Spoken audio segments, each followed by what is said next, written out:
अस्सलाम वालेकुम, welcome back to my YouTube channel. आज हम एक और मसला और उसका हल लेकर आए हैं। मसला कुछ यूँ है, किसी हमें लेडी ने भेजा था कि वो जॉइंट फैमिली में रहती हैं। मैं छुट्टियों में सिर्फ 2 दिन के लिए मैके गई थी। पिछली बार हफ्ते को वापस आना था, लेकिन मैंने अपने शोहर से कहा कि मैं इतवार को आ जाऊंगी। वो मैके आकर मुझे बेइज्जत कर गई। अब्बू ने भी गुस्से में थोड़ा कुछ कह दिया जो उन लोगों को बुरा लग गया। मुझे घर आने की इजाज़त भी नहीं दे रहे थे। बड़ी मुश्किल से इजाज़त मिली, क्योंकि हर फसाद की जड़ मुझे ही समझा जा रहा था।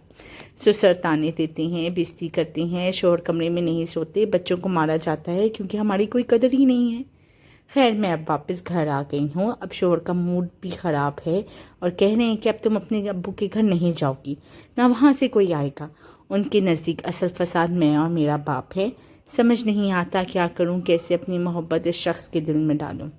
अलग भी नहीं हो सकती बच्चों की वजह से, क्योंकि वो सिर्फ अपने घर वालों की हैं, मेरी नहीं। आइए इसका हल देखते हैं क्या है। शोहर से सुकून से बात करें। जब उनका मूड थोड़ा बेहतर हो तो एक मर्तबा बैठकर साफ दिल से बात करें।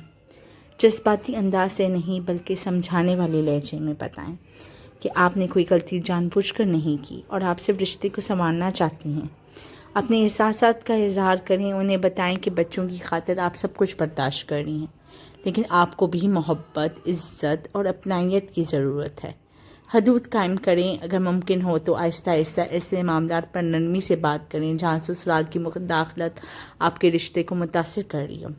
किसी करीबी, बड़ी या मददगार शख्सियत से रहनुमाई लें।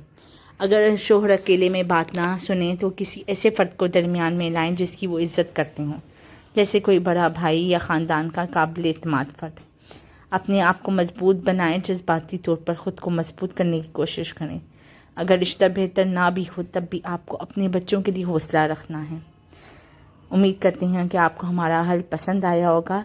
सब्सक्राइब ज़रूर करिएगा चैनल को। अल्लाह हाफ़िज़।